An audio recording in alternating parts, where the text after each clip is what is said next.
and heartbreak. I had to do it on a highway.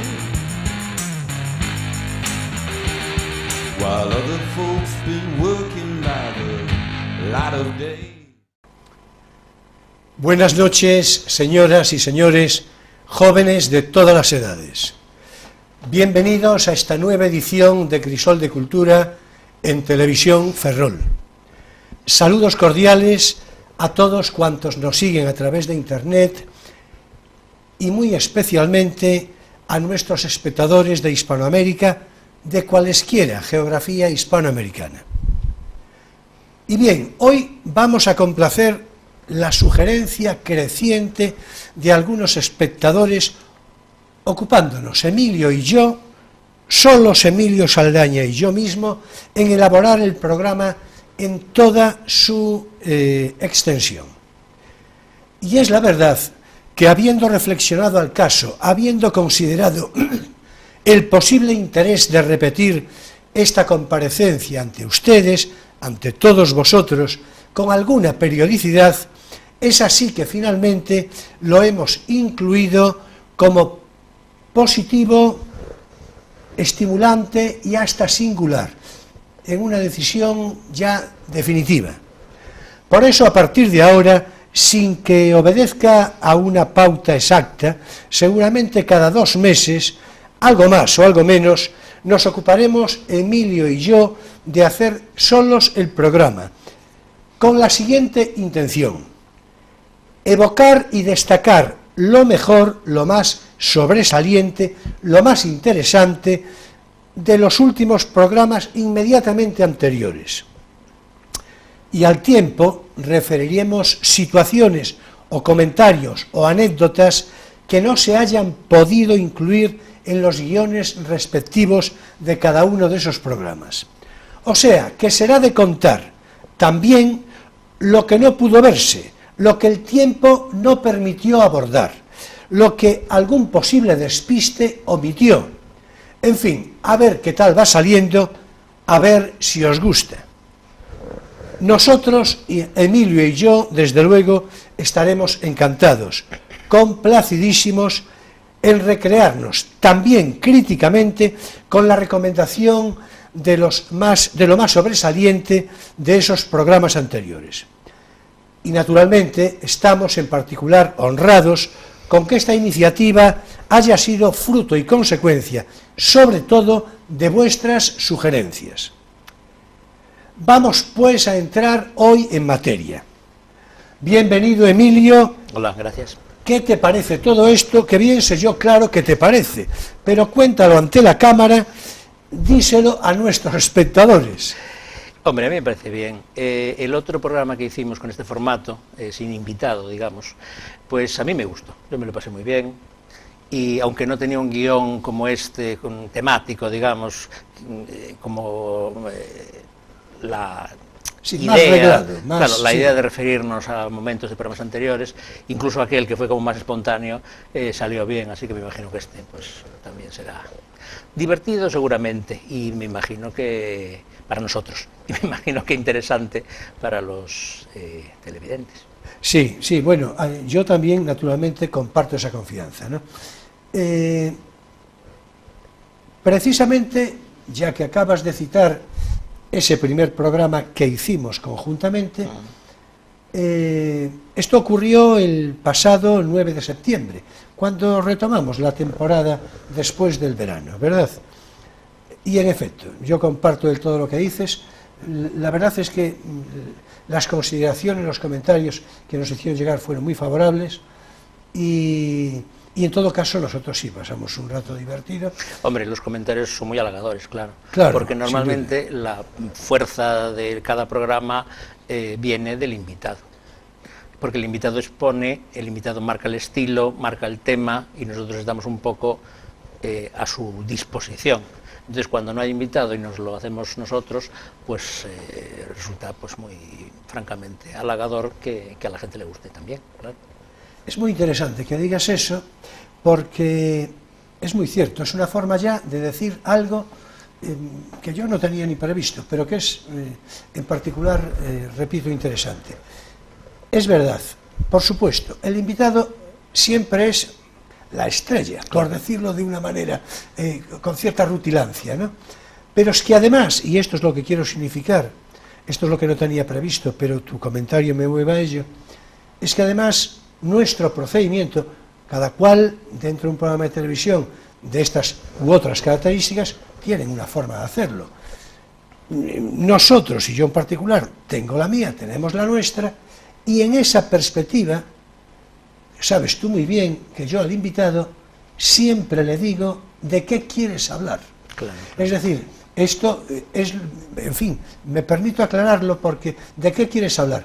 Nosotros nos vamos a adaptar a su discurso, naturalmente. Sí, porque el invitado es la estrella, es lógico que gire alrededor Claro. de lo que él quiere contar, de lo que él sabe más, de lo que aquello en lo que él se encuentra más cómodo, es lógico por nuestra parte. Sin duda, sin duda. Y eso es siempre nuestra mejor intención y cómo, repito, cómo procedemos. Cómo procedemos Con la siempre. previsión de que todo eso pues resulte del agrado de la gente, que la Claro, gente lo en encuentre efecto, en interesante, efecto. que lo encuentre entretenido, pero bueno, eso Así es una esperanza que tenemos. En efecto, en efecto, en efecto. Desde luego, con esa intención lo hacemos y ponemos todo en nuestro interés. Y también que quede contento el invitado.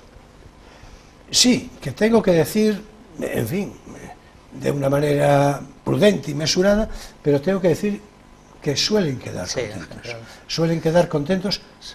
algunos incluso con subrayado entusiasmo. Con ganas de Es decir, volver. sí, También, con ¿no? subrayado entusiasmo. Esa es la verdad. Entonces, en fin, tutti contenti, ¿verdad? Bueno, hay que decir que de lo que vamos a ver, de lo que vamos a hablar en la recreación memorística de los últimos programas, quiere esto decir, ya, en fin, va apuntando que algunos de los invitados a los que nos vamos a referir, que ya pasaron, volverán a pasar pronto, porque claro, Sí.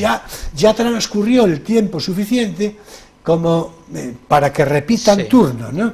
Aunque Como- no haya periodicidad fija, No, no la hay, naturalmente. que no la hay naturalmente. ni la va a haber, No, sí que claro, no la hay. muchos Pero- volverán. De hecho, pero alguno ya ha vuelto. Sí, no, Claro que- alguno, vamos. y muchos más no, volverán. no solo volvió, sino que además volvió repetidamente, ¿no? Sí, sí. Por ejemplo, nuestro invitado de la próxima semana, que en fin, al que nos referiremos al final del programa, me parece que es la tercera o cuarta vez que va a acudir Es ya, Venancio. ¿no? Ok. ¿Eh? Venancio es. No, es Miguel Álvarez, Miguel que lo volveremos a recordar después. Sí, yo ¿no? creo que son los que más veces han venido, Miguel y Venancio. Probablemente. Bueno, por cierto, ya que dices el nombre de Venancio Salcines, hay que decir, porque posiblemente algunos de ustedes, algunos de vosotros lo echen en falta, la verdad es que Venancio Salcines tiene muchísimas ganas de volver, nosotros tantas ganas también de que vuelva, tiene un problema de incompatibilidad horaria y posiblemente pueda resolverse Para el año, ¿no? sí, a principios de año, eso fue lo que se nos dijo, ¿no? Bien, bueno, O sea que- pues vamos a ver. El día 9 de septiembre nosotros hacemos ese programa conjunto, que yo creo que ya hicimos una pincelada evocativa y satisfactoria, ¿no? El programa siguiente fue el día 16 de septiembre, y ese día nos dedicamos el programa a algo que resulta particularmente atractivo, que yo lo sé bien y tú también, el cine. Sí. El cine. Estuvimos con Marcial Cantero, que es, en fin, nuestro cronista, Sí. ¿verdad? Y que volverá pronto. De hecho, en fin, en breve paréntesis, hablé con él no hace mucho. Y le dije, las últimas palabras que le dije antes de despedirnos fue, bueno, ve preparándote. Es decir, esta es la historia, ¿no? Bien, pues entonces, el 16 de septiembre, porque hay que ver cómo pasa el tiempo, pues hablamos de cine, y dentro del cine de la épica del western. Tú ahí tuviste, recordarás, una buena intervención, Bueno, todos la tuvimos, sí. ¿no?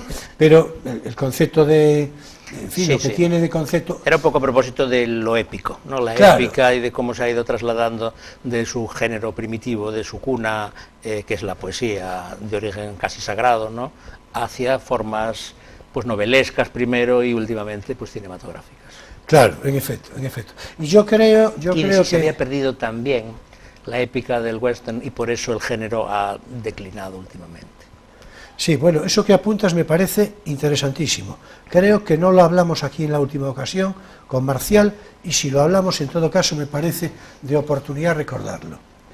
Quedó apuntado hacia el final del programa, pero no hubo tiempo para desarrollarlo. Sí, bueno, ya estamos en eso de que no hubo tiempo. Es que siempre nos pasa lo mismo. De que no hubo tiempo. Bueno, pero es muy interesante. Yo es espero, verdad. de todas maneras, espero que los telespectadores, en fin, no noten tanto que nos faltó tiempo como lo notamos nosotros. No, claro. Yo, en efecto, lo normal es que apenas lo noten, ¿no? En todo caso, pueden echar en falta el desarrollo temático de algo. Sí. Eso es diferente. Nosotros tenemos la ventaja de que, como nos juntamos después a tomar un café, pues claro. Cosas, cabos sueltos que quedaron en el programa, cosas que se me ocurrieron pero no hubo el momento de decirlos, elementos que no se desarrollaron ni se explicaron ni tal, pues en la tertulia siguiente efectivamente se pueden. Sí, bueno, eso es un concepto de a posteriori, sí, que es así, pero hay conceptos es como el de a programa priori, secreto, ¿no? Sí, pero tú sabes perfectamente que en la concepción del guión previo, sí, en lo a priorístico, hay una consideración de desarrollo que después casi nunca se cumple al 100%, casi nunca al 100%. Por cierto, voy a hacer una referencia inmediata y además propia de aquel programa del cine, una cuestión que quise referirme y que a poco de salir de plató lo hablamos, puede que lo recuerdes. En todo caso, me interesa en la continuación secreta del programa, ¿no? Sí, en efecto. Pero me interesa, digo, recoger, en fin, recordar, subrayar lo que acabas de apuntar. Es verdad, en realidad el género del western empieza a declinar porque pierde su carácter épico en una proporción importante. O acaso peor, porque es sustituida por otra forma de épica, naturalmente muy entrecomillada, la de estos tiempos, ¿no? Sí, es decir, digamos que lo ético se desplaza, igual que se desplazó de la poesía pues a la novela, ¿no? Con un largo intermedio, pues sí, se desplazó del cine de vaqueros a otras formas. Claro. Y esto de lo épico, naturalmente, tiene importancia. No podemos ahora, en fin, pararnos en ello, o acaso volvamos si el tiempo nos lo permite, pero es que la falta de épica connota muchas cosas de carácter ético. Sí, y sociológico. Claro. No sé, no son buenos tiempos para la ética. Digo, para la épica. En efecto. Fue un desliz. Quería decir épica y dije ética. ¿En qué estaría pensando? Sí, bueno, eso es magnífico. Ya, en fin, es muy obvio lo que estaba pensando.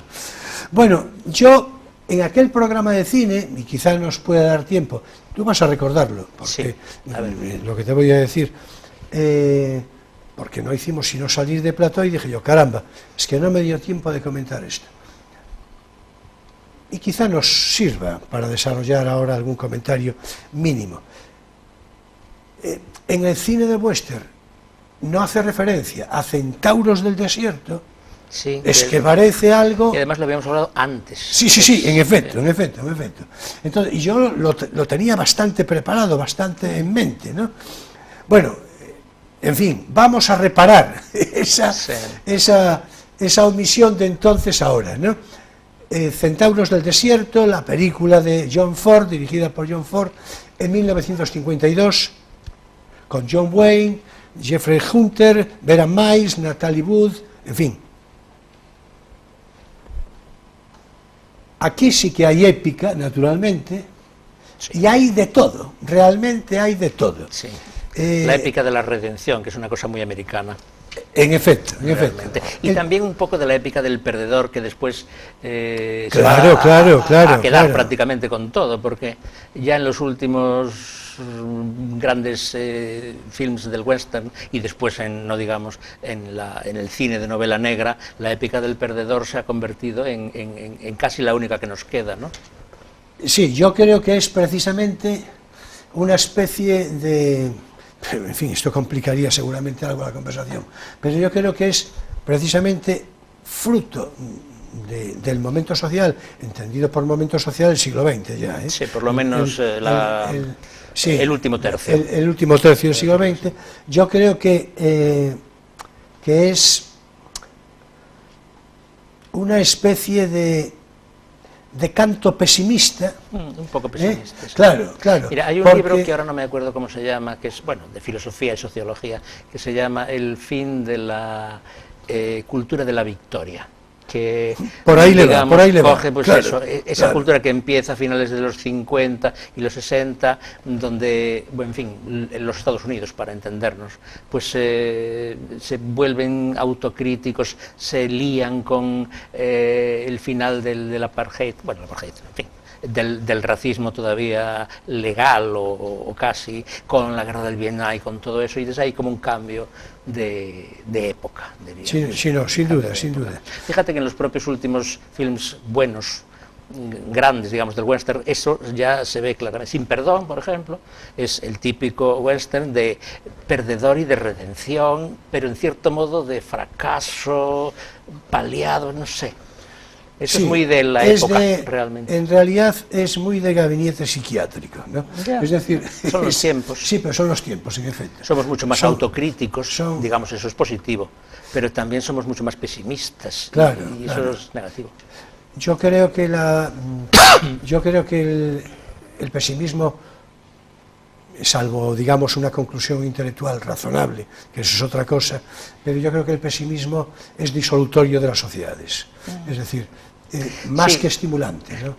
Sí, lo que pasa es que yo veo muy difícil separar el pesimismo de la autocrítica. Un exceso de autocrítica lleva a un exceso del pesimismo, pero un exceso de optimismo lleva a no ver la realidad y a, digamos, la soberbia de no comprenderse correctamente. Bueno, pero claro, tú connotas el exceso. No sí. tiene por qué ser exceso. Yo pensaba, por ejemplo, en filmes un poco negros, no solo en el sentido de que son de cine negro, como LA Confidential, por ejemplo, ¿no? Sí. Ahí se ve muy bien como la revisión de una época que son los 50 por Ellroy es una revisión hecha desde el presente, es decir, asumiendo pues una visión pues bastante negativa de la sociedad, si lo comparamos sobre todo con los filmes de los años 50. Y no digamos ya con las formas sociales de la publicidad, el consumismo, la, en fin, cultura de la victoria sobre los malos de después de la Segunda Guerra Mundial. Con todo eso el contraste es enorme. Así es, y en los films igual, o sea, aquellas comedietas que ahora vemos un poco ingenuas, a lo Doris Day, aquellas historietas de los 50 que eran como melodramas, donde los dramas, bueno, eran una cosita así como doméstica, comparado con los films terriblemente negros, tipo Blade Runner o tipo LA Confidential de los 80, de los 90 y de ahora, claro. Vamos, el contraste es la época lo que cambió, ¿no? Bueno, además es una cosa curiosa, porque... Hablamos naturalmente de cines buenos, es decir, del cine bueno, no digamos ya el cine que mayoritariamente se ha convertido en un cine de consumo para adolescentes, que eso es otra cosa y otro tema. Sí, en cualquier caso, es curioso que en una sociedad en la que por otra parte hay un exceso de proteccionismo excesivo para según qué cosas, ¿no? Bueno, son las consecuencias del garantismo, que se llama en teoría del derecho, ¿no? Un exceso de garantismo, pues claro, significa... Bueno, anda que está dicho ahora en qué momento, ¿no? Sí, claro, es decir... Una cierta, no una indefensión, bueno, sí, a lo mejor una indefensión realmente de la víctima, o puede, en fin, lindar peligrosamente con una indefensión de la víctima y una, digamos... ambiguación, si se puede utilizar esa cosa de terminajo, de la justicia. Pero bueno, no vamos a ponernos no, ahora mismo profundos. Ahora mismo no. Bueno, la película en cuestión de Centauros del Desierto, por redondear el comentario, pues ya sabemos, el protagonista, Ethan Edwards, le raptan los comanches una sobrina y a partir de ahí empieza una persecución que está plena precisamente de contradicciones, sobre la vida, la violencia, la tolerancia, el racismo, es decir, ahí todo entremezclado de una manera compleja, ¿no? Hay que recordar que la niña, la sobrina, que es una niña cuando la raptan y matan a su familia, luego es adoptada por la tribu. Ella no muere como el resto de la familia, sino que la convierten en una comanche, creo que era, ¿no? Y la educan. Entonces, cuando ellos la rescatan, en realidad ella no quiere rescatarse porque ella se siente pues una comanche más y hay ahí un conflicto sobre precisamente si es redención o es violencia y es rapto, porque ella ya no es una niña. Sí, sí, una claro, película... justamente. Bueno, esta referencia a las contradicciones era muy importante porque es el leitmotiv de la película realmente, ¿no? Y hay que decir que durante muchos años fue tergiversada por lecturas políticas torpes y sectarias, es decir, incomprendida, mal entendida, pero hoy es un monumento... Pero eso es el destino de toda gran obra. A sí. mí dime una sola que no haya sido tergiversada. Sin duda. Desde el Quijote al Guernica, desde el Rey Lear a... yo qué sé, y donde dice obra todo. Se dice autor, claro, Claro. Naturalmente, claro. Es decir, es verdad, hoy decía es un monumento al mejor arte cinematográfico, una de las mejores películas de todos los tiempos, no del western, sino de todos. De hecho, yo creo que la resistencia a la tergiversación, a la malinterpretación y a estos efectos nocivos de la mala fe, que diría Sartre, es la prueba de la grandeza de una obra. Realmente algo que puede resistir. Es como una canción que es muy buena. Una canción muy buena resiste todas las versiones, por horribles que sean, y ella sobrevive. Pues las grandes obras resisten todas las malas lecturas y las torticeras interpretaciones y las utilizaciones sectarias. Al final, lo que queda es la grandeza de la obra. No puedo estar más de acuerdo, sin duda, sin duda. Bueno, pues nos vamos a cambiar de fecha y de programa para comentar así un poco de pasada. La semana siguiente, digo, al programa del cine, pues nos visitó José Picado y hablamos de Ferrol como patrimonio de la humanidad, con sus connotaciones diversas en el tiempo, en el espacio y en la previsión de futuro. Bueno, en este sentido,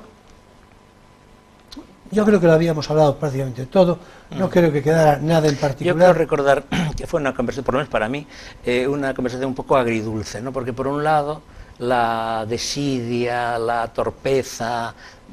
La frustración a la que yo me refería... El desinterés, claro. No únicamente político, sino incluso civil, ¿no? Sí, de Ferrol, sí. te deja un pozo así un poco amargo. Por otro lado, la conciencia del valor del legado neoclásico, de la arquitectura militar borbónica y todo eso, pues te reconforta un poco y te convence de que eso no se debe dejar perder. En efecto, pero a este fin no vamos y de a... que debemos estar orgullosos de eso, porque sin Claro. el orgullo de lo propio no se va a ningún sitio. Naturalmente. Ahora bien, yo que comparto ese tono agridulce al que tú te referías, del todo, porque de hecho la frustración que comentamos, Sí.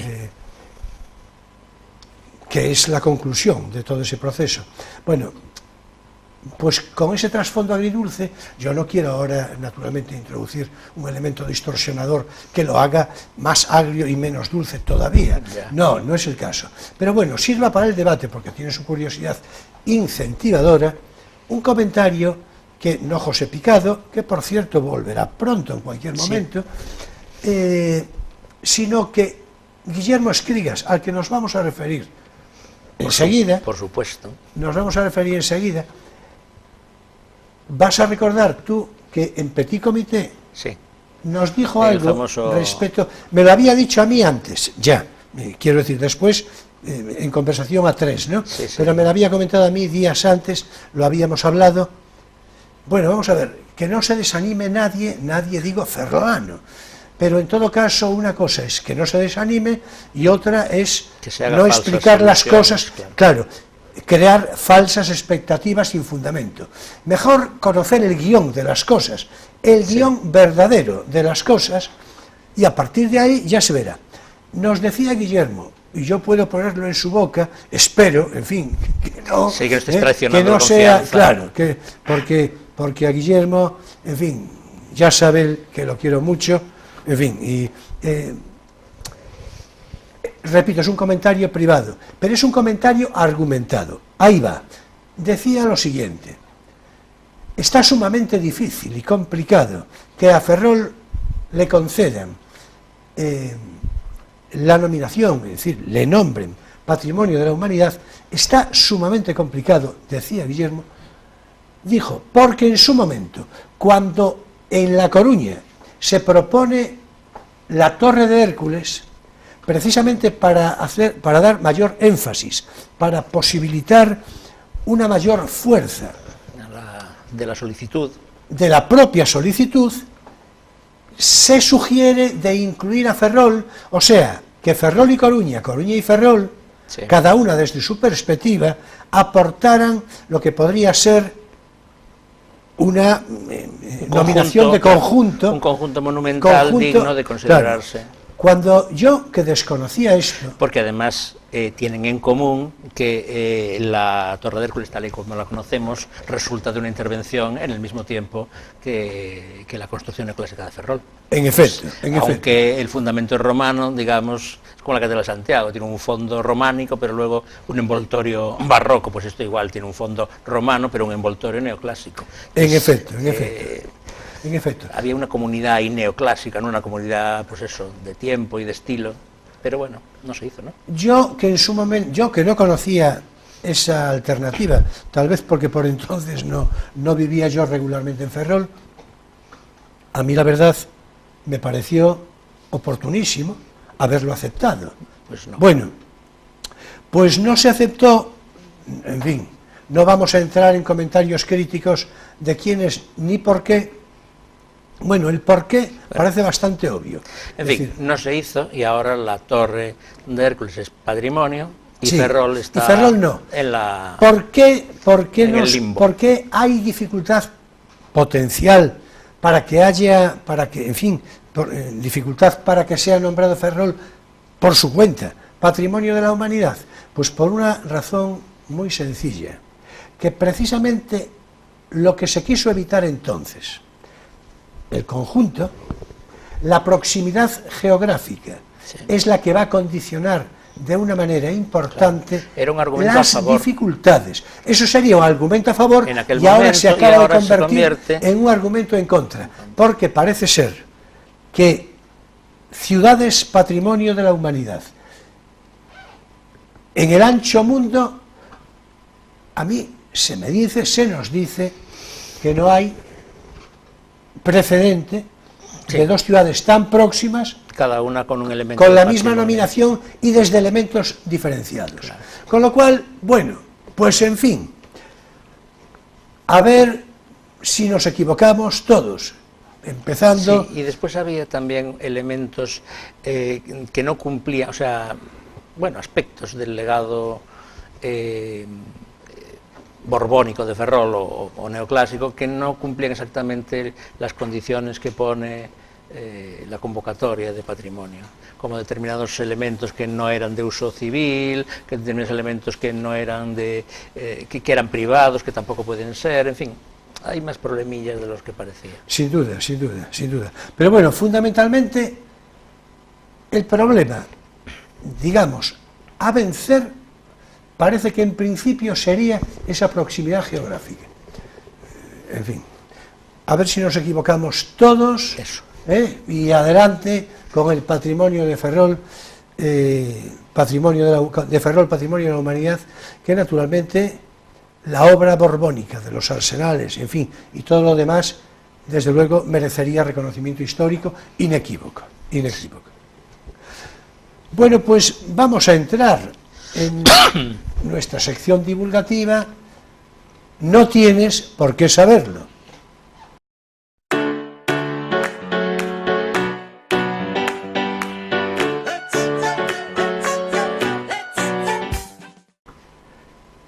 Y hoy, ya lo sabes, vamos a decírselo a nuestros espectadores, le toca el turno al comentario de libros, a la recomendación de lectura, En fin, y a ver si acertamos, ¿verdad? A mí me gustaría, bueno, preguntarte si sabes si la recomendación que hicimos la otra vez, los dos libros que habíamos recomendado tú, el de Torrente y yo, el de Padura, sí, si tuvieron eco. Sí, tuvieron, vamos a ver, de una manera testimonial, no puedo decirlo de otro modo, pero de una manera testimonial tuvo reconocimiento y el tuyo. El mío, sí. Bueno, hay una razón. El mío, hay una razón. El mío no. En fin. Hay una razón. Es más asequible el mío que el tuyo. Es decir, el mío se puede comprar en librerías porque está ahí, el tuyo a lo mejor está medio agotado. La complicación es probable. De lograr aparte de que son dos títulos perfectamente diferentes. Sí, sí. Y por lo tanto compatibles, claro. Quiero decir. No pero lo que yo quiero decir es, si vas a una librería y pides Javier Mariño, es probable que o esté agotado o esté en una editorial rara. Yo no sé muy bien por dónde anda Javier Mariño. Sí, la verdad es que tengo que decir que aquel día no exhibí el libro, la verdad, porque la edición que yo tengo me quedó en casa. Pero es una edición, es una edición la antigua, mía es una ¿no? edición, no, bueno, en fin, apenas 40 años. Oh, apenas. Sí, es del año tal vez 81, 82, sí. 83. Lo que pasa es que ya sabes que el fondo de librerías es un fondo casi de novedades en un 90%. Sí, por supuesto. Entonces... Hoy fondo de librerías prácticamente no hay. Fondo de librería, fondo. En fin, pero eso ya sería otro comentario, ¿no? Otro comentario. Bueno, pues en efecto, hoy vamos a comentar, empezamos por lo tuyo, por lo mío sí, ya. Decir, sí, a ver, por sí. lo tuyo, como gustes, a elegir. ¿Qué prefieres? Empieza tú. Empiezo yo, muy bien. Bueno, pues vamos a ver. Hoy yo me voy a referir a un título que yo leí en muy diferentes oportunidades, un título que de siempre me divirtió mucho. Me divirtió, además de que tiene naturalmente connotaciones históricas interesantes, muy interesantes, en cierto modo tan próximas a nosotros, digo a los españoles de este tiempo, ¿no? Es un título de Valle Inclán, mi queridísimo Valle Inclán, una de mis preferencias literarias fundamentales, y no se trata sino de La corte de los milagros. Bueno, voy a mostrar el libro porque esta vez sí lo traje. Entonces, sí, es una cosa que me gustaría hacer a mí cuando me toque. Es verdad, claro. La corte de los milagros. Esta edición en concreto es de la colección Austral. En fin, yo creo que se puede encontrar de una manera razonable. Eso. De la colección Austral de Espasa Calpe. Quiere decir, comprar con facilidad. En efecto. Y además por un precio módico. Claro, que la alternativa de irte a buscarlo a una biblioteca municipal o lo que sea es mucho más restringida, porque... Sí, porque seguramente tienen disposición de pocos ejemplares, ¿no? Y porque hay que animar a la gente a comprarse los libros. Sí, no solo a leerlos en la biblioteca, sino también alguno a comprárselo. En efecto, así es. Hay una cierta compatibilidad, claro. Pero comprar, en fin, poseer el libro, es decir, hacer biblioteca, eso es importante. Soy muy posesivo con los libros. Sí, a mí me gusta tenerlos, saber que son míos, poder anotar cosas sin que nadie me diga nada, subrayar, hacer anotacioncitas. En efecto. Yo no tengo que decirte, porque tú lo sabes, que a mí también y que lo comparto de una manera absoluta. Fue casi milagroso que lo encontrara yo en mi biblioteca, en fin, por circunstancias que hasta te comenté, ¿no? Bueno, pero en fin, al final apareció. Bueno, vamos a ver, La corte de los milagros, decía, es el primero de los títulos de la serie de Valle Inclán, El ruedo ibérico. Está ambientada durante el reinado de Isabel II, o sea, a mediados del siglo XIX, y concretamente la trama se desarrolla durante el mes de febrero de 1868, cuando el general Narváez, uno de los favoritos de Isabel II, el llamado Espadón de Loja... No, el general Bonito también. Era, sí, así es. El Espadón de Loja, que por otra parte fue presidente del Consejo de Ministros durante... ¿Y por qué le llamarían así? Varias veces. Bueno, yo creo que tenía su apostura y, en fin, y seguramente algún predicamento con Isabel II, que era mujer de buen gusto, ¿no? Es decir, ¿no? Bueno, no sé. Es decir, sí, bueno, en fin, vamos a conceder históricamente que esto era así, aparte de que nos vamos a referir después en algún momento a esto. Bien, en cualquier caso, se desarrolla, decía, durante el mes de febrero de 1868, cuando el general Narváez está ya enfermo y a punto de morir, de hecho muere durante el desarrollo de la trama, con lo cual hay una preocupación importante sobre el futuro de España. Bueno, vamos a ver, parece que hay alguna actualidad con esto, ¿no? y con las consecuentes tensiones que esta situación producía entre las relaciones sociales, ¿no? Bueno, la trama se desarrolla entre el arte de aparentar de las clases altas y las dificultades económicas, el sobrevivir de las clases más bajas. Entre los personajes destaca, por una parte, la reina, a la que se respeta, pero que se sabe cómo es. ¿A la que se respeta en la obra o la que se respeta en la historia? A ver. No, no, quiero decir, la gente respetaba a la reina. Porque Valle Inclán, aceptaba, no. No, claro, pero aceptaba como era. Quiero decir, con los defectos mismos que pueda tener cualquier mujer, cualquier otra mujer. O sea, lo veían de una manera, digamos, con indulgencia. Sí. Con indulgencia. De otra parte, los marqueses de Torremellada, marqueses, es decir, como... Parece un nombre inventado. Sí, de Torremellada, ella, la marquesa, amantísima madre de sus hijos, pero, en fin, con una cierta tendencia histérica y con alguna ampulosidad a la exageración permanente, y el marqués siempre en conflicto con los hijos y con la propia mujer, que claro, la situación provocaba tensión en ese sentido. Pero es que además ambos tienen un problema mayúsculo, porque uno de sus hijos, circunstancialmente borracho aquel día, o sea, mata a un militar, asesina a un militar, en fin, con lo cual no voy a destripar todo lo demás porque, en fin, el lenguaje y el vocabulario a mí me encantan tanto. Yo creo que Valle Inclán, puedo entender que suena a exageración, pero a mí me parece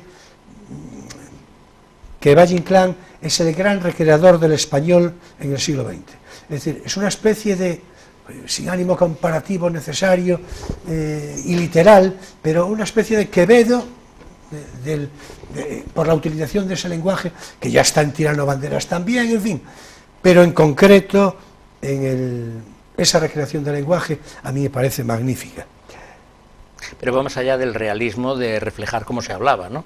Por supuesto. O sea, inventa realmente una manera de expresarse. Sin duda. Es la regeneración del lenguaje, claro. Es impresionante. En dos ejemplos. El hipercasticismo de Luces de Bohemia, por ejemplo, claro, donde los personajes son de una brillantez en las respuestas y de una gracia que yo no creo que ni los más chulapos madrileños fueran capaces. Sin duda. De ahí que cuando lo digamos, de ahí que es desconcertante, lo vamos a decir dentro de un rato, la opinión que Lorca tenía de García Lorca tenía de Valle Inclán. Pero eso será el otro un ejemplo poco que después, quería ¿no? poner es Tirano Banderas. Tirano Banderas, el lenguaje de Tirano Banderas es un pan español, si se puede decir así. Sí, sí. Un pan hispanoamericano, claro, donde realmente hay una base lingüística española peninsular, pero luego hay vocabulario de no sé cuántas repúblicas americanas. Es un lenguaje inventado, por él nadie habló nunca eso. No, sin duda. Vamos a ver, lo acabo de citar, lo de Tirano Banderas. Tirano Banderas yo creo que es el antecedente visionario y con decenas y decenas de años antes de la novela hispanoamericana. Del boom, quieres decir. Sí, bueno, desde luego de las novelas de dictador.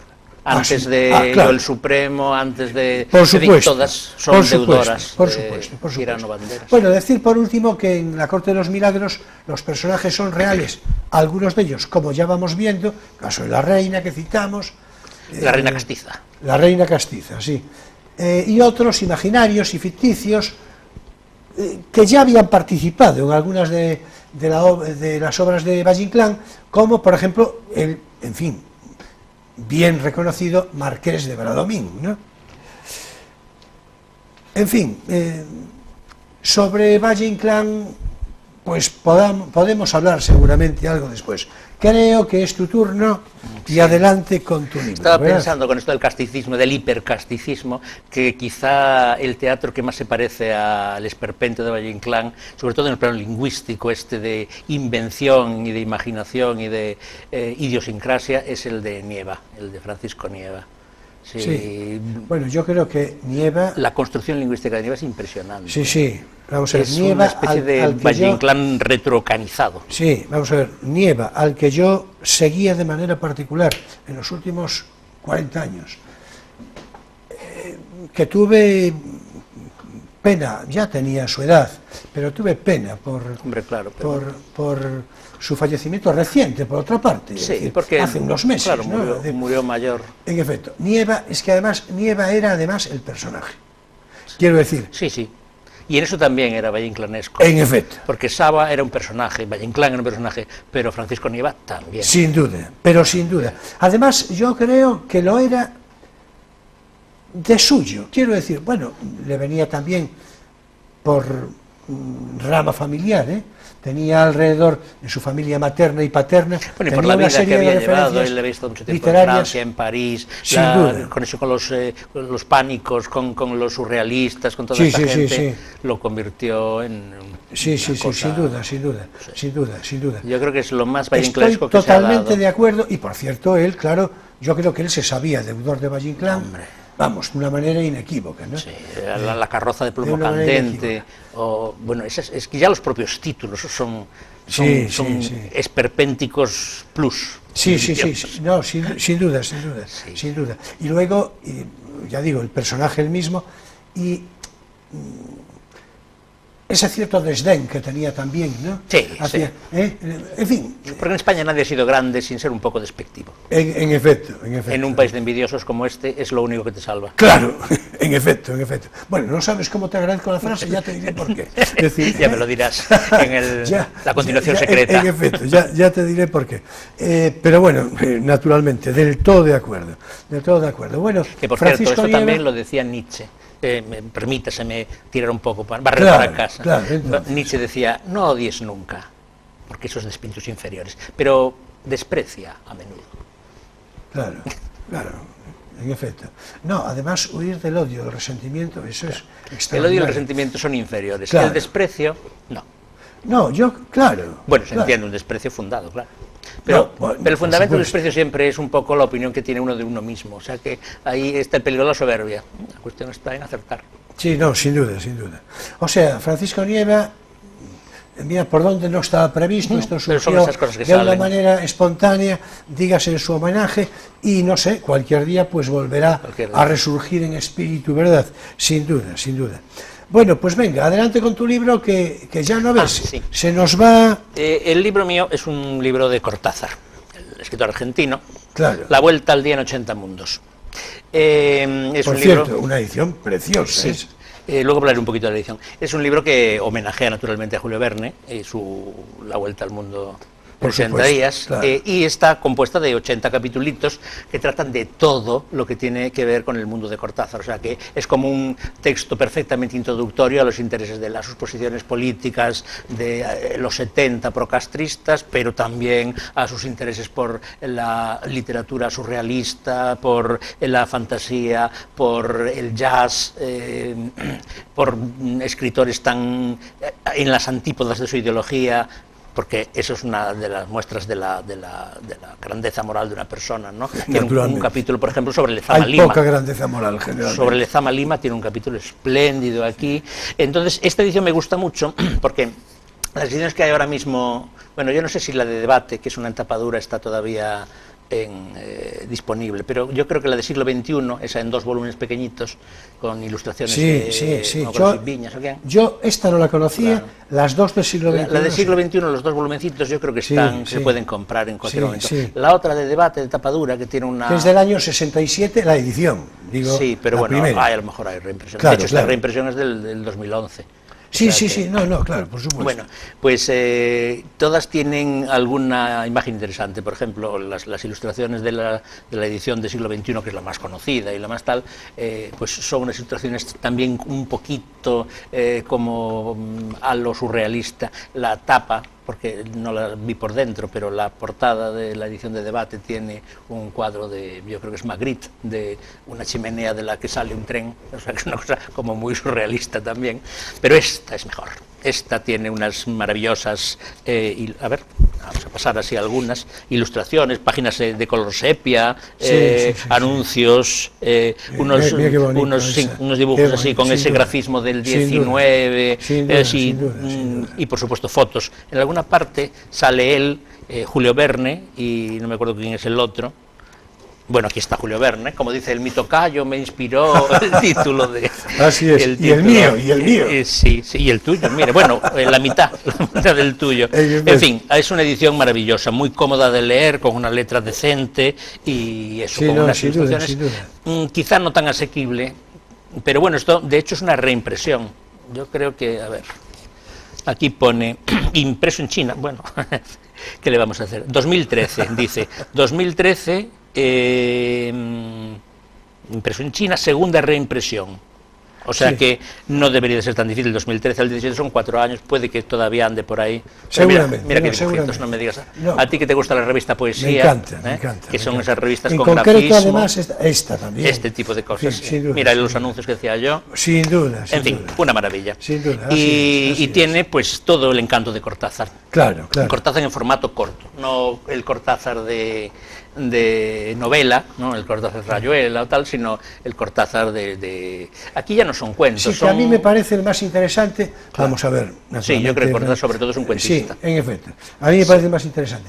Como ya lo dijiste casi todo, y además tenemos que cerrar este espacio, pues ya no añadiré yo nada, ya lo dijiste prácticamente todo. En efecto, todo esto es un homenaje a las diversas influencias literarias de Cortázar y también literarias y psicológicas musicales, y sociológicas políticas, y musicales, porque él era un excelente tocador, bueno, por lo menos un aficionado a tocar la trompeta. Sí, sale ¿Es una así o foto no? de aquí. Yo lo que Claro. pasa es que no la encuentro ahora. Basta que es una cosa. Mira el pulpo de el viaje, las 20.000 sí. leguas del viaje submarino. Estupendo, Está por estupendo. aquí, sí. Estupendo, Pues hay una estupendo. foto de estas donde sale él en un lado de la página, Julio Verne en la otra, y está tocando la trompeta. Por eso Sí, la rabia sí, no encontrarlo. Claro.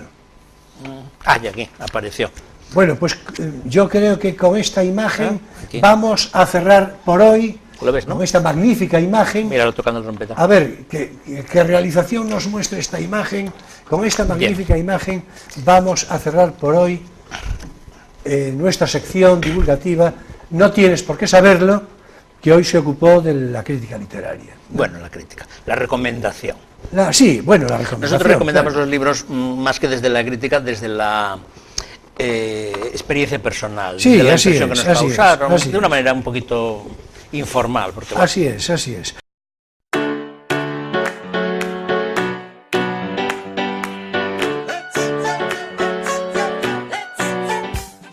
Bueno, entonces, vamos a ver, se ha de decir que se trata de continuar, que estábamos en el 23 de septiembre y que vamos a acelerar un poco pero ya dijimos que nunca nos da tiempo. Sí, bueno, pero sí convendría por lo menos de una manera. En fin, el día 30 de septiembre nos visitó precisamente Miguel Álvarez, nuestro invitado de la próxima semana. Nos visitó el 30 de septiembre Miguel Álvarez y hablamos sobre algo realmente interesante, en cierto modo apasionante, Pristiliano. Sí, a mí me gustó mucho aquel programa. Sí, yo creo que fue Nos un programa quedaron- muy atractivo. Sí. Nos quedaron ese días dudas de si realmente es Pristiliano. Sí, bueno, además ya dije Bueno, las yo dudas que era son una cuestión de, claro, de fe, que una era una cuestión cuestión de de fe y que eso es, en fin, es lo que importa realmente. En cualquier caso, hicimos referencia, recordarás, a Menéndez Pelayo y sus heterodoxos, naturalmente, que en fin, Al que es una polígrafo. obra, al polígrafo, una obra Polígrafo magna y por extraordinaria. excelencia. A Sánchez Dragón con Gárgonis y Avidis, que aportaba, en fin, interesantes. Un polígrafo menor. En efecto. Bueno, ahí, ¿verdad? Hombre, comparado con el otro. No, hombre, naturalmente. No, sobre todo la precocidad. Bien, es verdad que Sánchez Dragón también fue precoz, ¿eh? Y no poco, ¿no? Y no poco. Y hablábamos también de San Jerónimo, San Ambrosio y sobre todo San Agustín, Sí. es decir, por el corpus filosófico integral que iba a dar a la filosofía de la interpretación histórica del cristianismo. Es decir, Sí, en decíamos algo cierto así, modo ¿no? es el que fija los Claro. cauces por los que luego van a discurrir todas las filosofías cristianas posteriores. En efecto. San Agustín... Se va a modificar, se va a matizar, pero vamos, nadie va a renegar dentro de la teología cristiana de Agustín. Así es. Y no digamos a los protestantes. Sí, por supuesto. Lutero era Sí. un agustino, claro. Agustiniano, Claro. en efecto. Y era un agustino radical. Sí. Bueno, San Agustín es una cabeza preclara de la Iglesia, obviamente, desde todos los puntos de vista, ¿no? Por cierto, con una obra que, en fin, para quien lo sepa ya lo sabe, y para quien no lo sepa, inmensa. Inmensa. Es decir, lo de San Agustín realmente... Y hay que pensar que además era obispo, es decir, que tenía labores administrativas, labores homiléticas, labores económico-políticas, social, bueno, en fin. Y aún así le quedó tiempo para todo lo que escribió. Eso iba a decir. Para aquellas personas que dicen, es que no tengo tiempo, de lo que sea, ¿no? Bueno, pero era un santo. El primero yo, Era un santo. Eso sí, claro. Esa gente siempre tiene ayuda. Sin duda. Esto dicho entre broma y veras, seguramente más en veras que en broma, ¿eh? Bueno, y el 7 de octubre, por cambiar de programa, pues nos visitó una persona que nos volverá a visitar en breve y que hizo un poco, porque, en fin, era su papel, para eso se le convocó, y para eso acudirá, repito, con más frecuencia, una persona muy conocida, para hablar desde el sentido común, desde la opinión del hombre de la calle en su mejor sentido y más descriptivo, ¿no? Y también, naturalmente, desde su experiencia profesional como empresario, José Fernández Gómez, con el que nos ocupamos de hablar sobre el empresario, la cultura, en fin. Y un apunte, yo creo que muy interesante, bueno, a mí se me comentó de una manera testimonial, pero, en fin, de interés, que había agradado la mención a Amancio Ortega, porque claro... bueno, él lo mencionó con cariño y con admiración, sobre todo. Claro, y desde el reconocimiento personal. Claro. Además, como empresario, pues quizá más, claro, sin duda. Es una especie de empresario paradigmático, ¿no? Sí, sin duda. Para cualquiera que esté en el mundo... Pero que, así es, pero si encima conoces los antecedentes previos, que no eran y lo conoces personalmente. Que es claro, personalmente, en diferentes oportunidades. Quiero decir, tienes un cierto, algún tipo de relación importante, ¿no? Entonces, esto resultó de particular interés. Después, el 14 de octubre, ya, en fin, nos vamos aproximando, tuvimos un programa, yo creo, que sin demérito de ningún otro, yo creo que de los mejores, por muy diferentes puntos de vista. Bueno, no ahora tanto por limitado, que también, ¿no? Ahora que hablas de mejores y de comparaciones, hay que indicar quizá que estamos haciendo un repasito a partir del programa que hicimos nosotros dos solos, es decir, no nos estamos refiriendo a toda la historia del programa, sino solamente a la última... No, desde el 9 de septiembre, que fue cuando dijimos... Porque si no va a aparecer, ¿y por qué hablamos de este y de aquel no? Bueno, no, de ninguna manera, no, yo creo que está claro, pero bueno, no está mal que lo recuerdes, claro, yo digo, entonces en este... Porque es lo que vamos a hacer en lo sucesivo, como ya se aclaró, pero por si hay alguna duda. Nosotros vamos a hacer memoria cada 2 meses, más o menos, memoria crítica y memoria anecdótica de los programas últimos, que si son cada 2 meses, más o menos, pues van a ser entre 7, 8 y 10 programas, más o menos, ¿no? Bien, pues decía que el 14 de octubre tuvimos un programa magnífico, y esta vez sí que podemos incluir a todos los programas, yo creo que de los mejores que hicimos desde que lo iniciamos. Es el de Rafael. El de Guillermo Escrigas, el de Guillermo Escrigas, naturalmente por la presencia de Guillermo Escrigas, por supuesto, pero no solo por eso, sino por el tema de fondo, ese García Lorca íntimo al que nos referimos, con un apoyo documental y con la personalidad de Guillermo, que es de una autoridad incuestionable, por su discurso, que yo conozco hace muchos años, por la fiabilidad de su discurso y por la aportación documental. Él suele decir y repetir, yo de todo lo que digo, en fin, con fundamento, lo lo demuestro de una manera Sí, documental. de hecho lo trajo aquí Y físicamente. es, en efecto. O sea, la parte de la documentación, no todo, claro. Así es. Tiene así un es. archivo enorme, pero Así parte de la es, documentación, la que más tenía que ver con lo que venía a decir, la trajo y la mostró. Y En efecto, en efecto. Bueno, y quedaron flecos, Sí. bueno, más que flecos, ¿no? Ahí quedó para otro programa porque claro, solo se habló de la mitad. En efecto, del en efecto. asunto. En fin, y no sé si llegó a hablarse de la mitad. En cualquier caso, pues, miren ustedes por dónde es un caso claro de un programa en el que yo personalmente, y en fin, tú lo vas a recordar, y por extensión, cada cual desde su perspectiva, omitimos comentarios porque el tiempo no permitió. Por ejemplo, y entonces ahora, pues, en fin, de lo que de mi parte pueda aportar, voy a decir lo que no dije, es decir, que el tiempo no permitió, y que tú naturalmente conoces, y esto nos puede mover a alguna consideración de conversación, ¿no?, al caso. Por ejemplo, desde un punto de vista testimonial, pero interesante, le hacían a García Lorca una entrevista un periodista, Juan de Alfarache. En esa entrevista dice García Lorca algo que acaso pueda sorprender a algunos, desde luego a mí, a nosotros no. Dice: prefiero hablar de fútbol y toros. Y claro, el periodista le dice: ¿es usted un buen aficionado? Y responde García Lorca: a las dos cosas. Insiste el periodista y dice: ¿a cuál primero?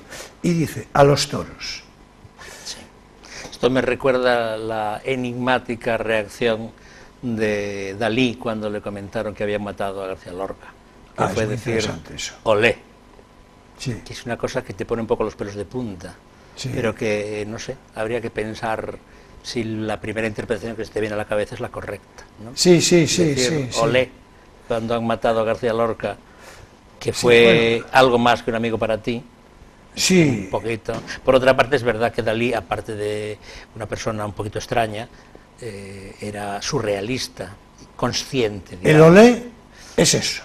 Bueno, digo, puede ser otra cosa, puede ser otra cosa. Claro, todos los juicios de valor sí, son posibles sobre esa. Por supuesto. Pero bueno, él quizá no, yo estoy convencido, pero bueno, es una convicción mía, que pretendía provocar con ese tipo de... Claro. Como cuando le manda a su madre... Yo creo que es muy evidente. Bueno, a sus padres. Además, muy en la línea, frases provocadoras de Dalí, claro, probablemente sea es que de los surrealistas el que tiene más, pero con diferencia, ¿no? Sí. Aquella conversación de Madrid... Hombre, ahora que estamos hablando, por cierto, de conversaciones y de precisiones, yo, como no traía el papelito, pues cuando vosotros hablabais de que no era para nada tan izquierdista como la izquierda pretende presentar como un mártir rojo, bueno, yo decía, bueno, no, pero no tanto, pero tampoco. Es decir, tenía un compromiso expresado muchas veces, si no con el obrerismo, por lo menos con la justicia social. Y entonces yo cité aquí que había leído el manifiesto como en un congreso o algo así, no me acuerdo bien qué dije. Y tú recordarás lo que te dije yo. Claro, pero en realidad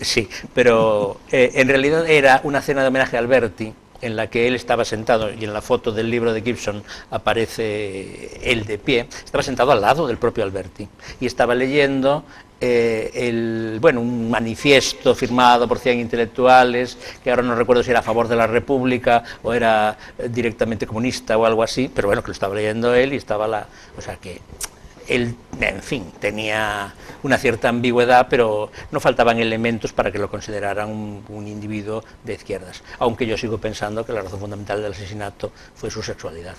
Sin duda. Vamos a ver, a la que nos vamos a referir ahora brevemente. En todo caso, yo estoy de acuerdo en lo fundamental con lo que dices, incluido también el comentario que te hice, que ahora no voy a decir, pero tú recordarás lo que te dije yo. Bien. En todo caso,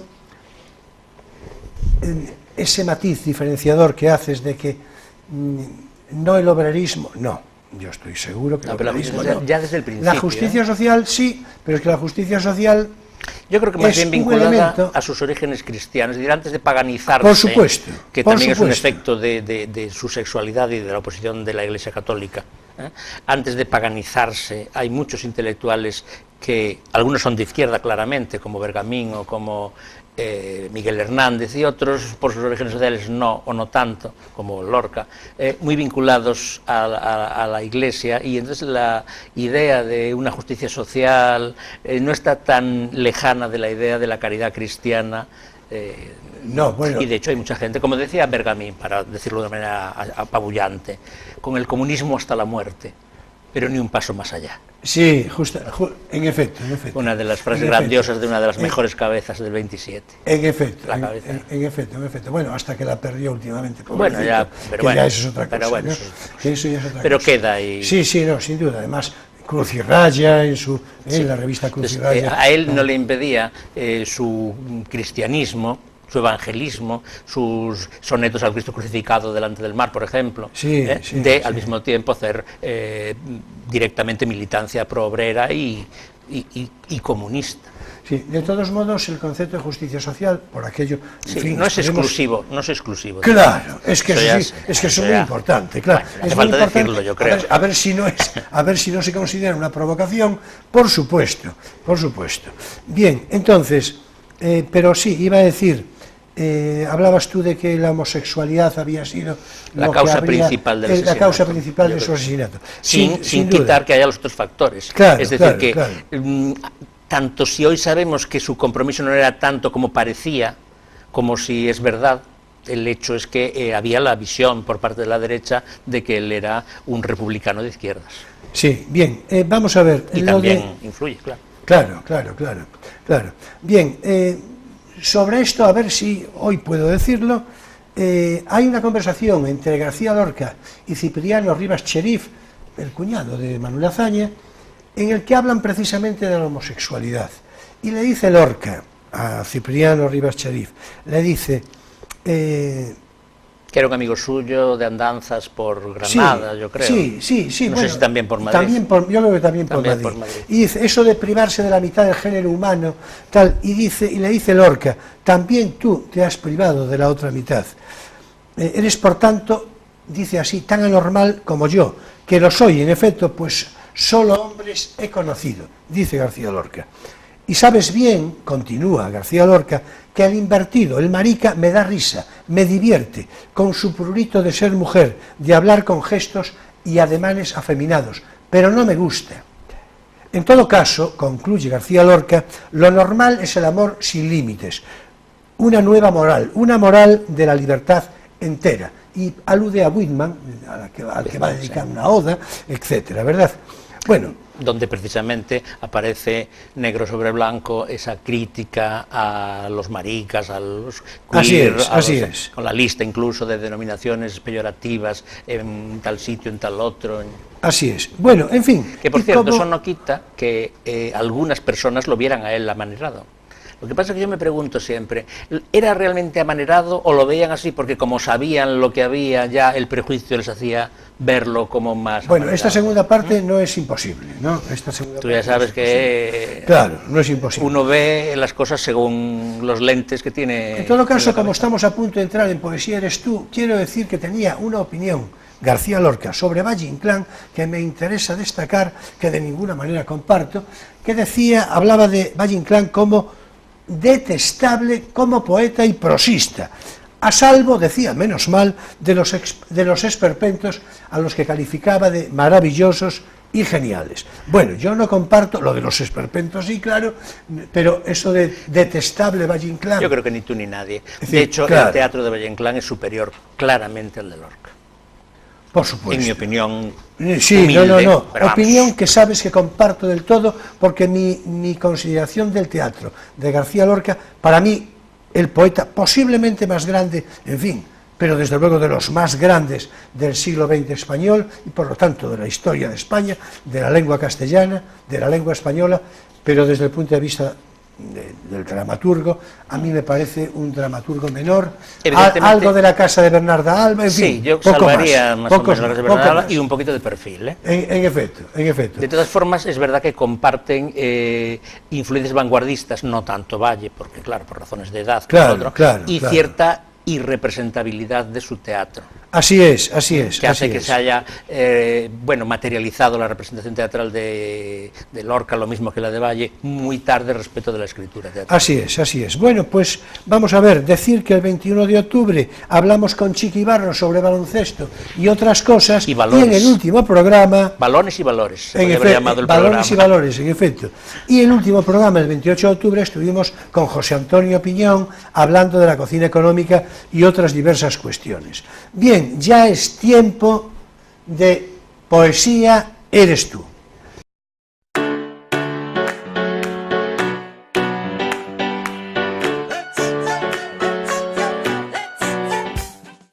Y hoy, como una suerte de reivindicación alguna de Valle Inclán, ya lo dije, ante ese desafuero de García Lorca juzgando su obra literaria de modo tan displicente y tan disparatado. En efecto.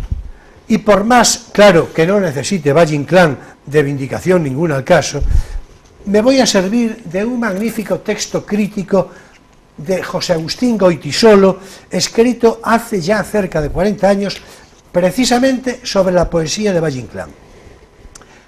En muchas de sus obras teatrales, de Valle Inclán, en verso y como apartes del texto dialogado, Valle Inclán explica en forma de pequeñas anotaciones o poemas los escenarios de la acción y las reacciones de los protagonistas, algo que, en fin, me temo que García Lorca no se había leído.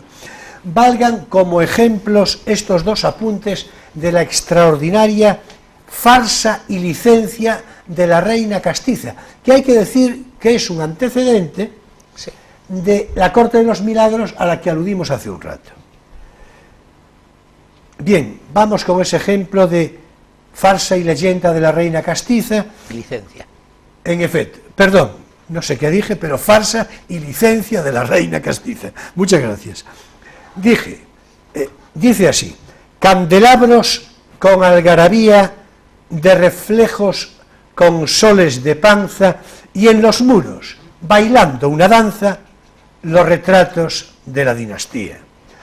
Pinceladas, ya se ve, en versos de 10 sílabas que sitúan y definen el decorado de lo que se va a representar. Y ya vaya la dinastía como va, ¿no? Sí, sí.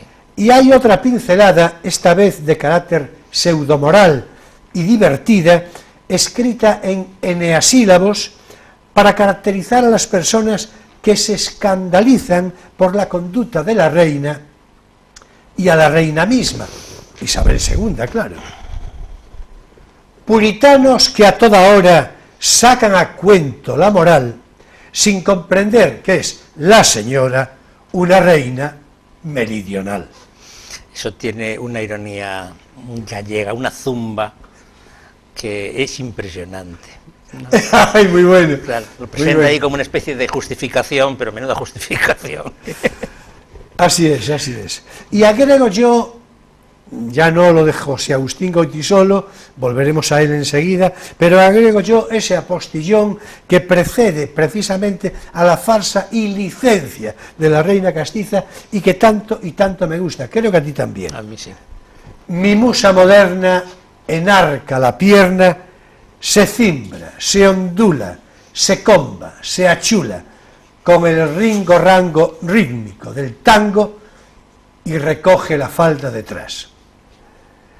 En realidad, esto es hablábamos hace un rato, esperpentización de la de Rubén Darío en su canción de carnaval, incluida en las prosas profanas, cuando dice, de una manera, yo creo que correctísima, magnífica, pero desde luego no tan divertida, con eso de musa la máscara presta, ensaya su aire jovial y goza y ríe en la fiesta del carnaval. Ríe en la danza que gira, muestra la pierna rosada y suene como una lira tu carcajada. Así se explica Rubén Darío. Sí. A mí ese Rubén Darío resuena en algunos tangos, en Siga al Corso, Sí, es un sí, tango sí. Carnaval que es maravilloso, de un modernista fabuloso. Me tienes que explicar eso, Sí, y siga ya el sabes corso, que me ya interesa. tiene 2 versiones grabadas distintas Gardel y las 2 son buenísimas. Siga el corso. Bueno, pues yo Bien. quería decir una cosa, aunque esto es una parodia de Valle Inclán, perdón, aunque esto es parodizado por Valle Inclán, Valle le tenía una lealtad y una admiración enorme, sobre todo porque todo Valle Inclán, sobre todo el primero, el modernista, el de las sonatas, Claro, sin duda. y de las modernidades. El que marca el camino es Rubén Darío. Vienen de Rubén Claro, Darío. Y sin yo creo que duda. quizá por ahí venga un poco también la estulta crítica del amigo Lorca. Sí, sin duda. Porque sin duda. ellos, como vanguardistas, creo que veían sobre todo la poesía de Valle Inclán como una especie de tardo modernista, anticuado y putrefacto, por decirlo en los términos Sí, sí, de lo Lorca de y de los... putrefacto le cuadra del todo. Y de los... Le cuadra del y por todo, supuesto, ¿no? para nada. Pero bueno. Sí. Bien, volvamos, ya por terminar, a la crítica poética de José Agustín Goytisolo sobre Valle Inclán para cerrar este capítulo. Ahora un retrato esperpéntico y cruel de la sociedad de su tiempo en La pipa de Kiev. Dice: Enriqueta oronda, pechona y redonda, bailando el cancán, ideal amoroso para un venturoso jugador marchoso que afloja el parné.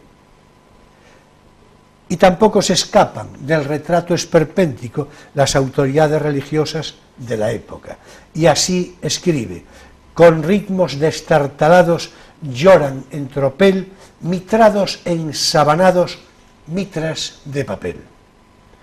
Uf, tremendo y genial Valle Inclán. Y hasta aquí por hoy nuestra sección de Poesía eres tú.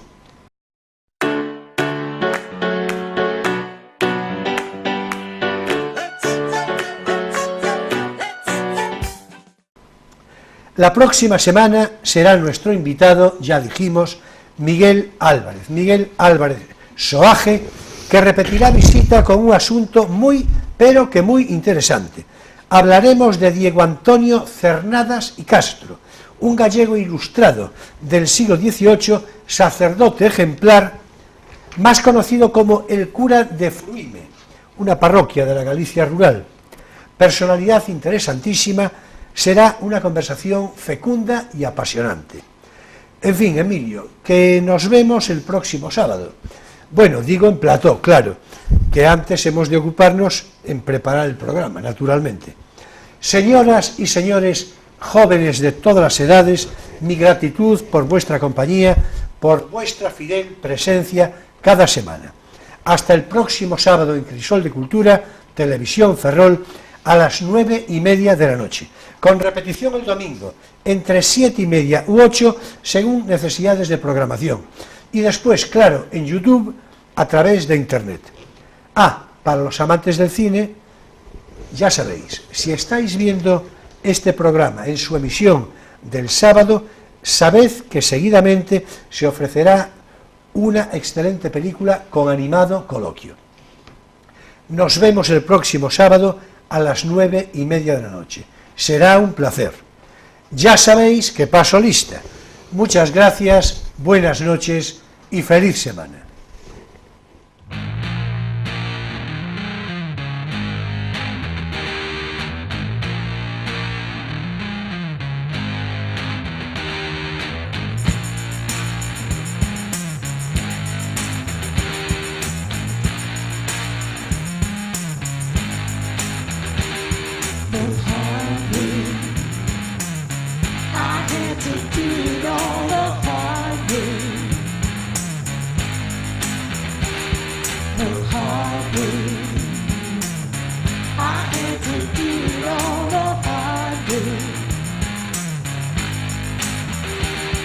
While other folks been working by the light of day, building homes and families, collecting steady pay, I've been